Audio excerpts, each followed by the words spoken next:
My name is Wren Calloway. For 3 years they called me just the assistant, the woman who refilled the coffee and printed the decks and remembered everyone's allergies. Then on a Tuesday in October, the CEO walked past 4 vice presidents, past the chief financial officer, past his own chief of staff, and stopped at my desk to ask what I thought. The room went quiet in a way I will never forget. What none of them knew was that I had already been doing their jobs in the dark for 2 years, and I had the paper trail to prove it. I came to Halsted Dynamics 3 years before that Tuesday, hired as an executive assistant to the CFO, a tired, kind man named Philip Render who mostly wanted someone who could keep his calendar from eating him alive. I had a finance degree from a state school nobody had heard of, and $40,000 of student debt, and a studio apartment with a window unit that rattled like a dying engine every August. I did not have connections. I did not have a mentor. I had a laptop, a transit pass, and the particular kind of hunger that comes from watching people who are not smarter than you get handed things you've never been offered. The job title was executive assistant. The actual job, the one nobody wrote down anywhere, was absorbing the entire emotional and operational weight of a 40-person executive floor so that the people with the titles could appear competent in rooms I was never invited into. I want to be precise about what that meant, because assistant is a word people use to flatten a person down to nothing, and I spent 3 years being flattened. I built Philip's slide decks from his half-sentence voice memos recorded in cabs. I caught a 7-figure error in a vendor contract 18 months before anyone with a corner office noticed it, fixed it quietly, and never mentioned it because Philip asked me not to make him look bad in front of the board. I tracked 4 executives' expense reports, 3 of their wives' birthdays, and 1 mistress's existence, which I never once acknowledged out loud to anyone, not even myself in the mirror. I sat outside conference rooms for hours holding printed copies of documents that I had, in most cases, actually written, watching men in better suits than mine present my analysis as their own insight. Nobody at Halsted Dynamics ever called me by my title in a sentence that wasn't followed by an apology for needing something. It was always, sorry, can you just, and then whatever it was. Print this, move that, find out why catering hasn't called back, tell legal we need it by 5. I answered to, hey, can I borrow you for a sec, so many times that I sometimes forgot Wren was a name and not a function. The line that finally cracked something open in me came 18 months in, at a holiday party I had organized down to the napkin folds. The new VP of strategy, a polished 34-year-old named Garrett Voss who had been hired from a consulting firm and had never once asked my last name, gestured at me while talking to a board member and said, loud enough for half the room to hear, "Oh, don't worry about her. She's just an assistant. She won't understand the numbers anyway." I was standing 4 feet away, holding a tray of Volo vents I had personally taste-tested that afternoon, because the caterer was running late, and I didn't want anyone served something dry. I did not say anything. I smiled the smile I had perfected over a decade of being underestimated, the one that costs nothing and gives nothing away, and I walked the tray to the next cluster of people. But something in me, quiet and patient, made a decision that night that I would not fully understand the size of until almost 2 years later. I decided I was done explaining myself to people who had already decided not to listen. I was going to become so undeniably good at the thing they refused to see that the seeing would eventually become unavoidable. I went home and opened a blank spreadsheet. I didn't know yet what it was for. I just knew I needed somewhere to put the things I was learning that nobody was paying me to learn. If you've ever been the most capable person in a room that refused to acknowledge it, you already know exactly the kind of quiet that follows a moment like that. It's not defeat. It's something colder and more useful. Stay with me, because what I built in that spreadsheet over the next 2 years is the entire reason this story has an ending worth telling. And if this is landing for you already, go ahead and hit subscribe, because it only gets better from here. I should tell you a little about who I was before Halsted Dynamics, because the patience I'm describing wasn't accidental. It was trained into me the hard way, by a childhood that taught me nobody was going to hand me anything I didn't build myself. I grew up the middle child of 3 in a house outside Tulsa, where my father drove a delivery route, and my mother cleaned houses on the weekends to cover whatever his check didn't. My older brother got the new clothes because he was the one who'd need to make a good impression. My younger sister got everything soft and easy because she cried the loudest, and the house ran on whoever cried loudest. I got the hand-me-downs and the responsibility because somewhere along the way my parents decided I was the steady one, the one who didn't need things, the one who could be trusted to just handle it. I want to be honest with you about what that does to a person. It doesn't make you bitter, not right away. It makes you efficient. It makes you the kind of 12-year-old who learns to do her own permission slips because asking felt like handing someone a reason to say no.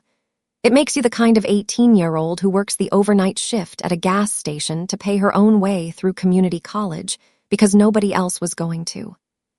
By the time I got my finance degree, 4 years after everyone else because I could only afford to take classes part-time, I had already spent a decade being told, in 100 small ways, that I was the kind of person things got handled by, not the kind of person things got handed to. So when Garrett Voss called me just an assistant at a holiday party, it didn't land as a fresh wound. It landed as a familiar one, in a familiar shape, from a stranger wearing an expensive suit instead of my father's tired face. And familiar wounds, I have learned, are the ones you finally know exactly how to use. The spreadsheet I started that night became something I privately called the shadow ledger, though I never wrote that name down anywhere a screenshot could catch it. It started small. I logged every error I caught in someone else's work and quietly fixed without credit. I logged every analysis I wrote that ended up in someone else's deck under someone else's name. I logged every meeting where I sat outside the door holding the actual substance of the discussion in a folder on my lap, while 4 men with worse handwriting than mine debated my own numbers as if they'd thought of them. I did this not for revenge, not yet, not consciously. I told myself I was doing it so that one day, if I ever needed to leave, I would have a real resume instead of a job title that undersold everything I actually did. But if I'm being completely honest with you, the way I promised myself I would be when I started telling this story, some small, persistent part of me was also building a case. Not for a courtroom. For a moment. I didn't know which moment yet. I just knew that someday, somebody at that company was going to need to understand exactly what I was capable of. And when that day came, I wanted to be holding more than just my own word. Philip, my actual boss, the CFO, never once underestimated me, and I want to give him that credit because it matters to how the rest of this unfolds. Philip was 61, tired in the way that good men get tired when they've spent 30 years protecting other people's mistakes, and he knew exactly how much of his own competence ran through me. He used to slide reports across his desk and say, "Tell me what's actually wrong with this," and then sit back and listen like my answer mattered, because to him, it did. It was Philip who first mentioned, almost in passing, 18 months before everything changed, that the company was quietly restructuring its operational analytics function, and that whoever ended up running it would have more actual influence over the next decade of Halsted Dynamics than half the people in the executive suite combined. He said it the way you'd mention weather. I wrote it down the way you'd mention a lifeline. I started teaching myself everything adjacent to that function on my own time. I took an online certification in operational analytics during my lunch breaks. Hunched over my laptop in the break room, eating a sandwich I'd made at home because the cafeteria was $11 a day, and I was still paying off student loans. I read every internal report that crossed my desk twice, once for Philip's purposes and once for my own, building a private map of how money actually moved through that company versus how the org chart claimed it moved. I noticed things nobody else seemed to notice, because nobody else was reading with the same hunger I was reading with. I noticed that the Northeast distribution contracts were quietly bleeding margin every quarter in a way that got explained away as seasonal variance by people who had clearly never once pulled the raw numbers themselves. I noticed that an entire vendor relationship in the packaging division was being run on a handshake agreement from 11 years earlier that nobody had bothered to renegotiate, even as costs on the other side had crept up nearly 30%. I noticed, eventually, that Garrett Voss, the man who'd called me, just an assistant in front of a board member, was quietly building a strategy proposal that depended entirely on numbers he did not understand and had never personally verified, because the numbers had been handed to him by people like me, and he had never once thought to ask whether they were right. I kept all of it, dated, sourced, organized the way I organize everything, which is to say obsessively, the way you organize things when you've learned the hard way that nobody is coming to organize them for you. If you've ever quietly built something nobody asked you to build, just because some part of you knew it might matter one day, I think you already know exactly the feeling I'm describing. It isn't hope, exactly. It's closer to armor. Stay with me, because the day that armor finally got tested is the whole reason I'm telling you this story, and it starts with a man named Marcus Hale walking into a building he hadn't visited in 14 months. Marcus Hale was the CEO of Halsted Dynamics, and for the better part of 3 years, he had existed to me mostly as a name on memos and a voice in quarterly town halls broadcast to a screen in the break room. He ran the company from the West Coast headquarters, flew into our Midwest operations campus maybe 4 times a year, and when he did, the entire floor transformed into a kind of nervous theater. Garrett Voss in particular treated Marcus's visits like auditions, scheduling himself into every meeting on the calendar regardless of whether he had anything useful to contribute, because being seen near the CEO had become, for men like Garrett, indistinguishable from actually being good at the job. I had met Marcus exactly twice in 3 years, both times for under 30 seconds, both times as the woman who handed him his coffee order correctly without being asked twice. I did not expect him to know my name. I did not expect, frankly, that he had ever once looked directly at my face. That is not self-pity. That is simply an accurate description of how invisible a person can become inside a building, full of people too busy performing importance to notice who is actually holding the building up. The Tuesday that changed everything started like any other Tuesday, which is to say it started with me arriving 40 minutes before anyone else, the way I had for 3 years, to get ahead of the inevitable fires that would otherwise consume my morning. I made coffee. I printed Philip's 9 a.m. materials. I answered 11 emails on behalf of executives who were, at that hour, still asleep or still in transit or still, in Garrett's case, at the gym posting about discipline on a social media account. I had the deeply unfortunate privilege of occasionally managing for him during his busy weeks. At 9:47 that morning, the floor's energy shifted in a way I recognized instantly, the particular electric hush that meant someone important and unexpected had arrived.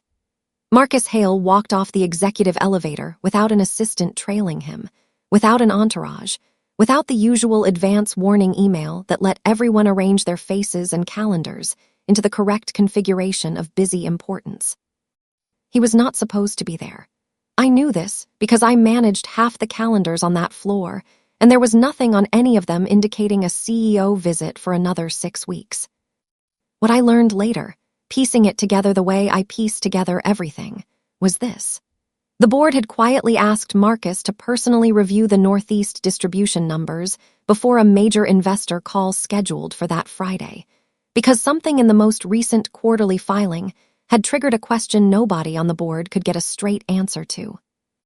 Garrett Voss's strategy proposal, the one built on numbers he'd never personally verified, had been presented to the board the week before as the company's path forward for the next fiscal year, and one particularly sharp-eyed board member had asked a single uncomfortable question about margin assumptions in the Northeast region that Garrett had been unable to answer cleanly. Marcus had flown in unannounced specifically to find out, quietly, before Friday, whether the entire strategy his own VP of strategy had presented was built on solid ground or on sand. He walked the floor that morning the way executives sometimes do when they want the truth instead of the theater, stopping people at random, asking small unscripted questions, watching faces instead of slides. He talked to 2 analysts in operations. He talked to someone in legal. And then, for reasons I will never fully know except that perhaps something in how I was sitting, calm and focused, surrounded by printouts that were clearly not decorative, caught his eye, he walked over to my desk. I looked up because everyone on the floor was looking up. He was standing close enough that I could see he hadn't slept much, the particular gray under the eyes of a man who'd taken a red-eye to ask a question he was afraid of the answer to. "You're Philip's assistant," he said, not unkindly. Just a fact stated the way men in his position state facts, expecting confirmation rather than conversation. "Ren Calloway," I said, because I had decided, somewhere in that holiday party 2 years earlier, that I would never again let a sentence about me pass without my own name in it if I could help it. He nodded, distracted, his eyes moving over the papers on my desk, which happened that morning to include a printout of the exact Northeast distribution analysis I had been quietly tracking in my shadow ledger for over a year.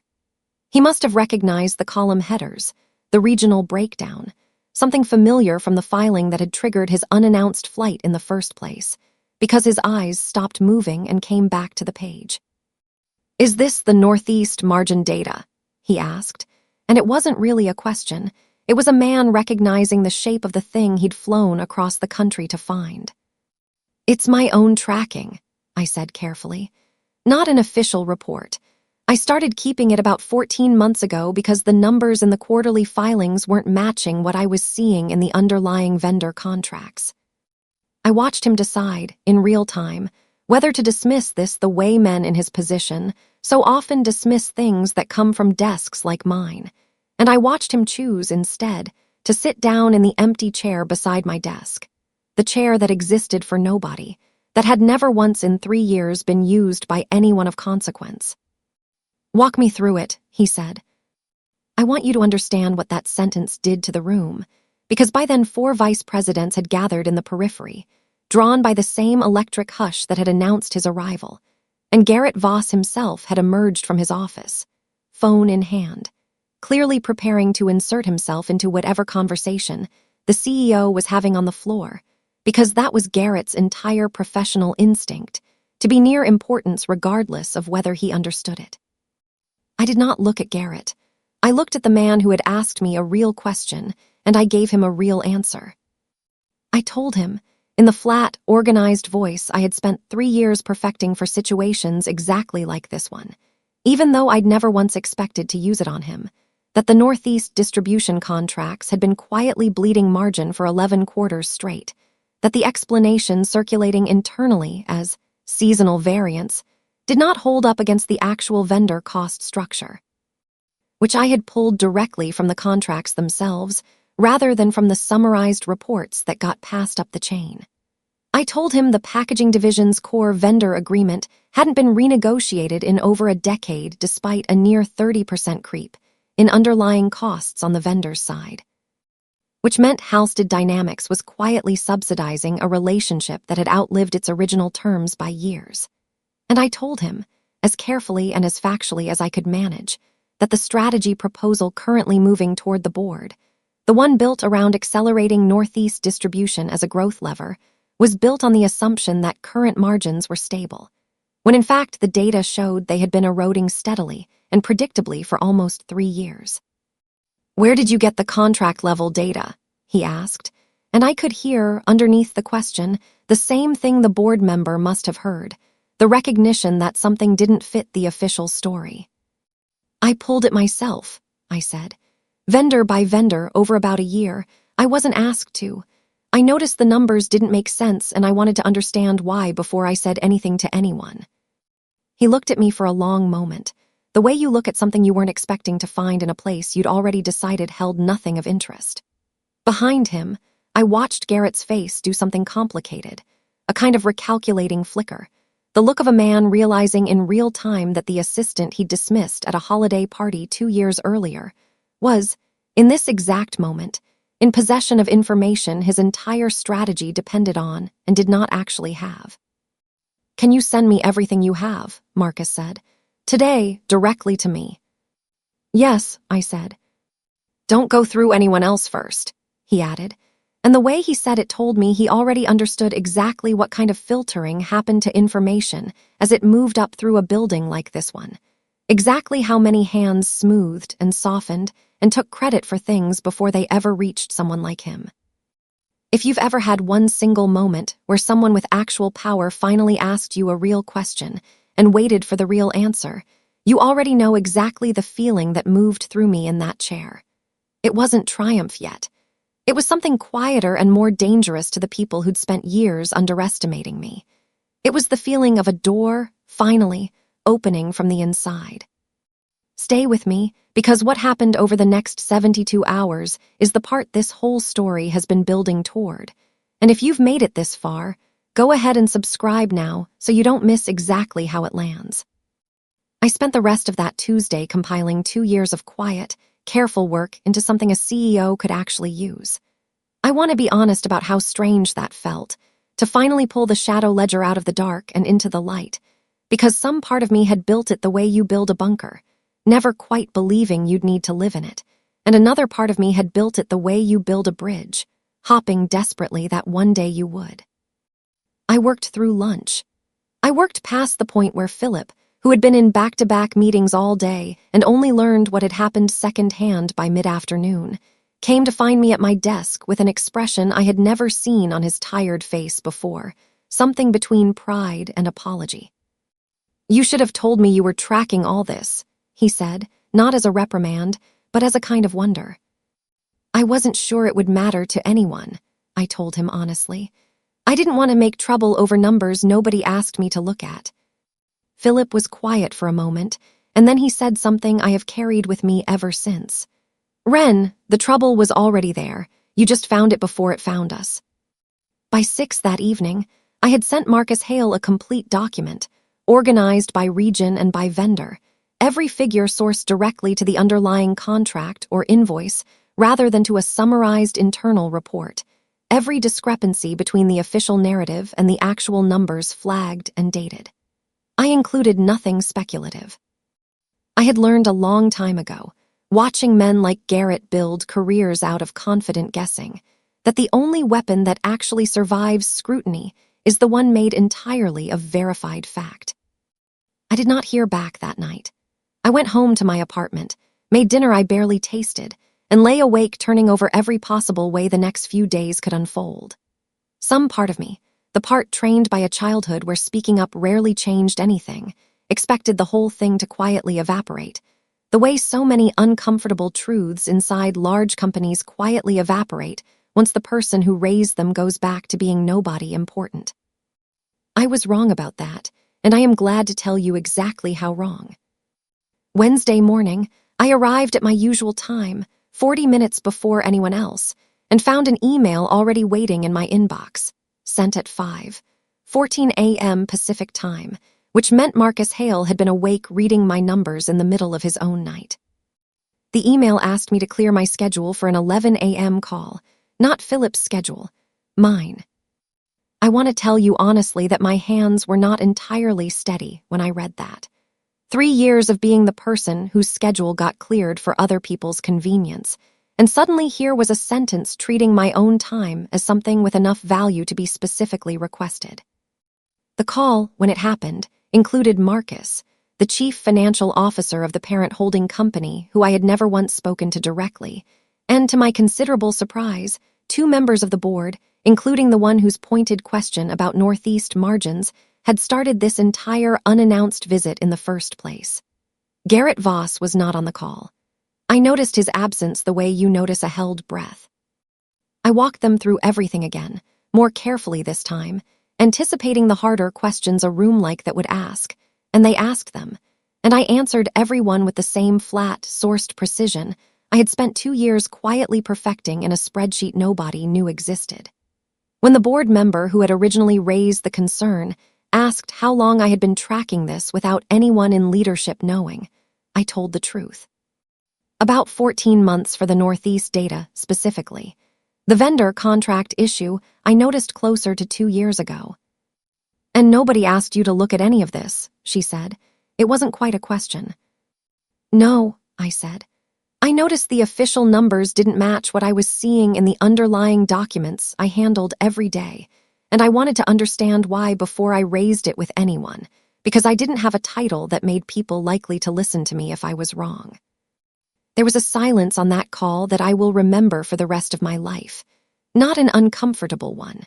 The particular silence of a room recalibrating its understanding of where, exactly, competence had been hiding all along. It was Marcus who broke it. "You weren't wrong," he said. "You were the only person in this building who was right." If you have ever had someone with real power say, out loud in front of other people with power, that you were right when everyone around you had spent years assuming you couldn't possibly be, I think you already understand exactly what that sentence did to the 3 years that came before it. It didn't erase them. It didn't need to. It simply, finally, put them in their correct context. Stay with me, because the consequences of that Wednesday call took less than a week to land, and they landed on more than just me. The investor call that Friday went forward, but not with Garrett Voss's original strategy. Marcus, working through the rest of that week with a small team that now, for the first time, formally included me, restructured the Northeast distribution narrative around the actual numbers rather than the comfortable fiction that had been circulating for nearly 3 years. The vendor renegotiation on the packaging contract that I had flagged began the following Monday, eventually saving the company, by the time it concluded 6 months later, just under $4 million annually, a figure that would later appear, with my name attached as a contributing analyst, in an internal report that actually reached the board. Garrett Voss did not survive the quarter. I want to be careful here, because this isn't a story about cruelty, and I never once asked for his removal, never once said a vindictive word about him to anyone with the power to act on it. But the board, having now seen with their own eyes that the strategy he'd presented as rigorous had been built on numbers he'd never personally verified, numbers that an assistant he'd publicly dismissed had quietly understood better than he did, drew their own conclusions without any help from me. He was moved into an advisory role with a title that sounded impressive and meant almost nothing, the corporate equivalent of being asked to leave the table gently. I heard, secondhand, that he left the company entirely within the year. I did not gloat. I want you to believe that because it's true, and because the version of justice that actually felt satisfying to me was never about watching him fall. It was about no longer having to wonder whether the work I did in the dark mattered. It did. It always had. I had simply been the only one who knew it. Philip, my actual boss, was offered an expanded role overseeing the newly formalized operational analytics function, the very function he'd mentioned to me 18 months earlier as something that would matter more than people realized. He took the role on one condition, which he told me about with something close to tears in his tired eyes. "I told them I wasn't taking it unless you came with me," he said. "Not as my assistant, as the head of analytics under me. I told them if they wanted to keep underestimating you, they could find someone else to run that whole division blind, because you've clearly already been running half of it for 2 years without anyone's permission." I will be honest with you about what that moment felt like, because I think the people watching this who have spent years being the person everyone needs, but nobody credits, deserve the honest version, not the cinematic one. It did not feel like triumph exploding through my chest. It felt like exhaling after holding my breath for 3 years without realizing I'd been holding it at all. It felt like finally setting down something heavy I had carried so long I'd forgotten it'd weight. I took the role. I negotiated the salary myself, using the same flat, sourced precision I'd used on that Wednesday call, citing the $4 million in annual savings I'd already identified, citing the analytics certification I'd earned on my own lunch breaks, citing 2 years of work that had, until that week, existed only in a private spreadsheet with a name nobody else knew. I did not undersell myself. I had spent a decade underselling myself by default, by upbringing, by 100 small lessons that taught me asking for things was the same as being a burden, and I was done. Marcus Hale personally signed off on the offer, and on my first official day in the new role, 6 weeks after that unannounced Tuesday visit, he stopped by my new office, smaller than Garrett's had been but mine in a way nothing had ever been mine before, and said something I have kept since. "I almost didn't sit down at your desk that day," he told me. "I had 4 other people I was planning to talk to first. I sat down because something about how you were working looked like the only honest thing on that whole floor. I want you to know I noticed that before I ever saw a single number." I think about that sentence often, because it is, in its own way, the entire moral of the years that came before it. Nobody noticed me because of a title. Nobody noticed me because I demanded it, screamed for it, made a scene about it the way some people believe you have to in order to finally be seen. They noticed because the quiet, careful, honest work I had been doing for years finally crossed paths with someone willing to actually look. I think about Garrett Voss sometimes too, not with anger anymore, but with a kind of clarity. He never once asked my last name in 2 years of working 4 desks away from me. He built an entire career on the assumption that proximity to power was the same thing as competence, and when the numbers finally mattered, he had nothing real to stand on, because he had never once done the work himself. I did not destroy him. He had simply never built anything sturdy enough to survive contact with the truth. My family back in Tulsa found out about the promotion the way they find out about most things in my life now, second-hand and a little late. Because some doors, once you understand how little weight your own voice carried in a house growing up, you learn to keep mostly closed even after you've built something worth opening them for. My mother called when she saw something about the company's quarterly earnings call online, my name briefly mentioned as the head of a newly restructured analytics division. "I didn't know you did all that," she said, and there was something genuine in her voice, something that might have been pride or might have been simple surprise that the steady one, the one who never needed anything, had quietly built an entire career out of being underestimated. "Nobody did," I told her. "That was kind of the point. I run that analytics division now, 2 years after that Tuesday. Philip retired last spring, on his own terms, with a dinner the whole floor actually meant, and I gave the speech, the one where I told the story of a spreadsheet I started keeping out of spite and patience, and how it turned out to be the most valuable thing I'd ever built without anyone's permission. I still keep a ledger. It's not a secret anymore. It's a real department now, with a real budget and 4 analysts who report to me and who I make sure, every single day, to call by their actual names, in front of actual people, attached to the actual work they've done. I do not let anyone on my team become the person standing 4 feet away holding a tray while someone else takes credit for their numbers. I learned exactly how that feels, and I decided a long time ago that whatever else I built in this career, I would not build it on top of someone else's invisibility. Marcus and I still work closely. He has, more than once, in front of the full executive team, told the story of walking off that elevator and sitting down in an empty chair beside a desk nobody important had ever bothered to notice. He tells it, I think, partly to remind the room of what almost got missed, and partly, I suspect, as a quiet correction to a culture that for too long mistook a title for a measure of someone's worth.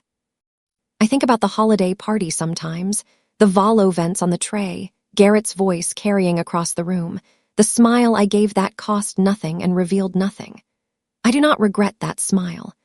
I think it was the smartest thing I did in those 3 years, because it bought me the time and the cover to build something real while everyone around me assumed there was nothing to see. Here is what I would tell anyone watching this who has ever been called. Just anything, just an assistant, just a junior, just someone who handles things. The word just is a door someone else is trying to close on you, and the only real answer to it is not an argument, not a confrontation, not a scene. It is patience and precision, and a record so thorough and so honest that the day someone finally does ask the real question, you are not scrambling for an answer. You already have it, dated, sourced, and ready, because you built it in the dark while nobody was watching, for exactly this moment, even before you knew the moment was coming. That's my story. One spreadsheet, one unannounced Tuesday, and one chair beside a desk that nobody important had ever bothered to sit in before. If you've ever been underestimated by someone who never once bothered to learn your name, let this be your sign that the work you do quietly still counts, even when nobody's watching, especially when nobody's watching. Share this with someone who needs to hear that tonight. Drop a comment, hit subscribe, and I'll see you in the next one.